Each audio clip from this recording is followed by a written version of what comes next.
धके तीरे तीरे बम धीरे धीरे बम धीरे धीरे चल जल भइल गिरे गिरे बम धीरे धीरे चल जल भइल गिरे गिरे बम धीरे धीरे चल जल भइल गिरे गिरे बम धीरे धीरे धीरे धीरे चल जल भइल गिरे गिरे।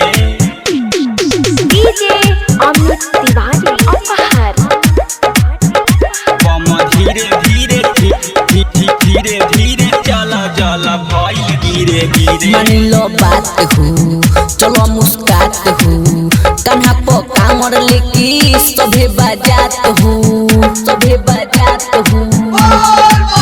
मान लो बात हो चलो मुस्कात हो कान्हे पर कामर लेके सभे बजात हो सभे बजात हो।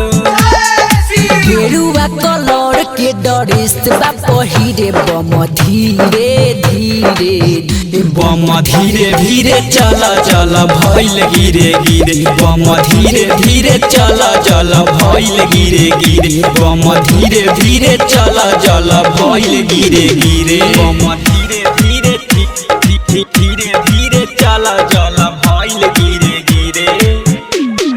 डीजे अमित तिवारी अपहर बम धीरे धीरे धीरे धीरे चल चल भइल गिरे गिरे। जदि सब गिर जाई कहाँ से फिर आई सुनए नीतीश राज मन अधीर होई मन अधीर होई। यदि सब गिर जाई कहाँ से फिर आई सुनाए अभिषेक बम मन अधीर होई मन अधीर होई।